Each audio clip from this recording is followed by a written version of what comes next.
Over the past few years, the Salem school system has had its ups and downs. But let's just say, growing up in the schools, everything seemed to fall apart.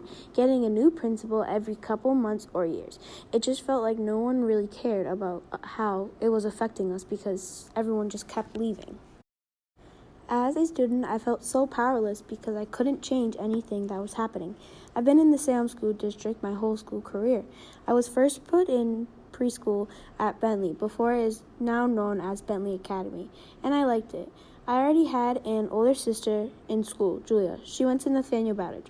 Of course, my parents would send me to the same school my sister went to, which was not a bad thing because this school was a great school run by a great principal. The school didn't just teach English, but we learned Spanish every day, kindergarten through 8th grade. I love school. I thought it was great. I made some really good friends, which some of you see around you today. But overall, the system my friends and I were thrown into was unstable. I remember the first principal and vice principal, but once they left, the school didn't know what to do. I've been struggling in school. I had a really hard time reading. My mom searched for help from the school, and nothing came out of it. No one helped. It took my mom 3 years to get me the support I really needed from a school that always made sure students were taken care of.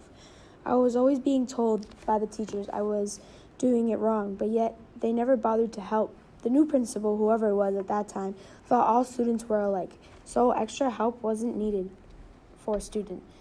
That's what it felt like it was turning into. The student was blamed for not knowing.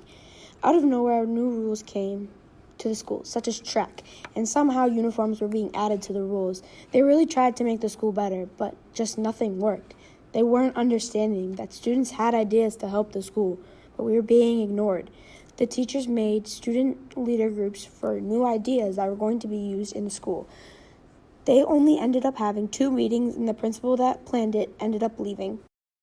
I'm glad that the school is shutting down and changing for the better, but that school did teach me one thing. When you feel powerless, stand up for when no one else does.